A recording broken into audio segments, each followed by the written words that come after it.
ఎందుకంటే తన కూతురు ఇందాక వాళ్ళ మేనత్త చెప్పినట్లుగా మనం చూసాము తనకు 2 నెలల నుంచి ఆరోగ్యం బాగోలేదు వాంతులు అవుతున్నాయని చెప్పి మరోవైపు దీనికి సంబంధించి ఒక బ్రేకింగ్ అప్డేట్ అందుతోంది మనకి బిగ్ టీవీతో ఎక్స్క్లూజివ్గా తన తల్లి సిరి తన మనతో పంచుకోవడం జరిగింది తన కూతురు 4వ నెల గర్భవతి అని ఆమె మెసేజ్ పెడితేనే శ్రవణ్ సాయి తన ఇంటికి వచ్చాడని మరోవైపు వెల్లడించింది అంటే ప్రెగ్నెన్సీ సంగతి అమ్మకు తెలిసిపోయిందని చెప్పి తన కూతురు అతనితో చెప్పిందని కూతురు చేసిన పనికి ఆమెను కొట్టానని ఒకవైపు సిరి చెప్తోంది తన తల్లి చెప్తోంది ఒక తల్లి గుండె కూడా పగిలిపోతున్నటువంటి సందర్భాలని చెప్పుకోవచ్చు మరోవైపు ఆమెను కొడుతుంటే శ్రవణ్ సాయి అడ్డుపడ్డాడు ఇందాక మనకు మేనత్త ఏదైతే చెప్పడం జరిగిందో బిగ్ టీవీతో మాట్లాడినప్పుడు ఏదైనా జరుగుండొచ్చు మధ్యలో అని చెప్పి ఏదైతే తను చెప్పడం జరిగిందో శ్రవణ్ సాయి అడ్డుపడ్డాడు కాబట్టి అతనికి దెబ్బలు తగిలాయని చెప్తోంది సిరి అయితే తన కూతురు తప్పు చేసింది కాబట్టే తాను ఆమెను కొట్టానని ఇంకొకరి పిల్లలను నేనెందుకు కొడతానని సిరి అంటుంది ఈ మొత్తానికి చూస్తుంటే సిరి కూడా ఒక టైప్ ఆఫ్ విక్టిమ్ అనే చెప్పొచ్చు ఎందుకంటే తన కూతురు చదువుకుంటున్నటువంటి కూతురు ఇలాంటి పనులు చేస్తుంటే ఏ తల్లి గుండైనా పగిలిపోతుంది కాబట్టి అసలు ఎందుకు ఇలాంటి సంఘటన జరిగింది అనే ముందు రకరకాలుగా మనం ప్రచురిస్తూ ఉంటాము దీనికి సంబంధించి పక్కా ప్లాన్డ్గా చంపారని చెప్పి కొంతమంది అంటారు రకరకాలుగా వస్తూ ఉన్నాయి నిన్నటి నుంచి కూడా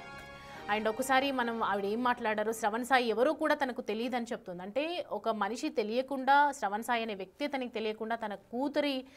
గర్భంలో ఒక బిడ్డ పెరుగుతోంది అని తెలిసిన వెంటనే ఆ తల్లి గుండె కూడా తల్లడిపోతుందని చెప్పొచ్చు అండ్ మొత్తానికి ఆమె ఏం మాట్లాడిందో ఒకసారి అది విందాం ఏమైంది అసలు అంటే ఏమైంది అబ్బాయిని ఎందుకు చంపారు ఎవరు చంపారు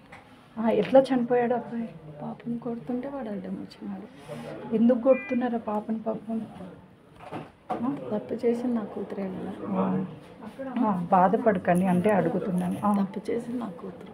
వాడు ఎవడో కూడా మనకు ముఖం తెలియదు తప్పు చేసింది మన పాప అయినప్పుడు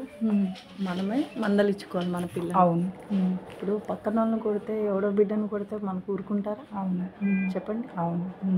ఇప్పుడు మీ ముఖం నాకు తెలీదు నేను ఎలా మీకు ఫోన్ చేస్తా సరే నా ఫోన్ ఉంది ఒక్కసారన్నా మేము ఆ పిల్లోడితో కానీ ఎప్పుడైనా మాట్లాడినట్టు ఏమన్నా ఉందా ఎందుకు వచ్చాడు ఇంటికి అసలు అబ్బాయి అదే తెలియదు ఈమె మెసేజ్ పెట్టిందంట ఇట్లా మా మమ్మీకి తెలిసింది ఏమని తెలిసిందని ప్రెగ్నెంట్ అని ఎన్నో మంత్ అమ్మాయికి 4th మంత్ అంటున్నారు మరి అంటే 4 నెలల నుంచి ఏం అర్థం అవ్వలేదా చెప్పలేదు 1 మంత్ నాకు 20 days నుంచి వామిటింగ్స్ అవుతున్నాయి వామిటింగ్స్ అయితే హాస్పిటల్ తీసుకెళ్ళాను నవంబర్ 18th తీసుకుని వెళ్తే టైఫాయిడ్ యూరిన్ ఇన్ఫెక్షన్ అని చెప్పారు ఫుల్గా జ్వరం వచ్చి రిపోర్ట్స్ ఉన్నాయి సరేలే వామిటింగ్స్ తగ్గట్లేదు అని తీసుకెళ్ళాం 3 days తర్వాత నేను వస్తాను వచ్చిన తర్వాత పాపది ఏమైంది ఎవరు ఇంతవరకు హాస్పిటల్లో తీసుకోవట్లేదు ఓకే అన్నీ ఎదిగిపోయినాయి ఇప్పుడు వాళ్ళు నిన్నటి నుంచి ఎవరు ఒక్క ట్రీట్మెంట్ కూడా ఇవ్వట్లేదు ఓకే అది అలా పడిపోయింది ఎవరు ఏం చేయట్లేదు ఏం జరిగింది అనేది మాట్లాడదాం ఎలా జరిగిందని చెప్తాను ఓకే ఇప్పుడు నేను పిలిపించానని చెప్తున్నాను అది నాకు అసలు వాడు శ్రావణ్ అనేవాడే ఇది నేను 2nd time చూడటం okay first time 7 months back పాప దగ్గరకు వచ్చాడంట కాలేజ్ దగ్గరికి ఆమె ఇంటికి రాలేదు 4:30 అయిపోతుంది ఎర్లీ మార్నింగ్ మేము పోలీస్ స్టేషన్కి వెళ్ళాము మాదాపూర్ పోలీస్ స్టేషన్లో అక్కడ పాప మిస్ అయిందని ఇచ్చాము తర్వాత వాళ్ళ పెద్దనాన్న వాళ్ళని పిలిచాము మాట్లాడాము వార్నింగ్ ఇచ్చాము ఓకే వాడేదో పెద్ద క్యాస్ట్ అది ఇది అని అంటున్నాడు వాడి క్యాస్ట్తో నాకు పని లేదు ఓకే వాళ్ళకి డబ్బు ఉంటే వాళ్ళ దగ్గర ఉంచుకోమనండి నా దగ్గర ఉంటే నా దగ్గర ఉంటుంది నీ దగ్గర ఉంటే నువ్వు నాకు ఇవ్వవు కదా ఓకేనా ఎవరిది వాళ్ళకే ఉంటుంది ఓకే మీకు ఇష్టం వచ్చినట్టు రాసుకోవడం కాదు ఓకే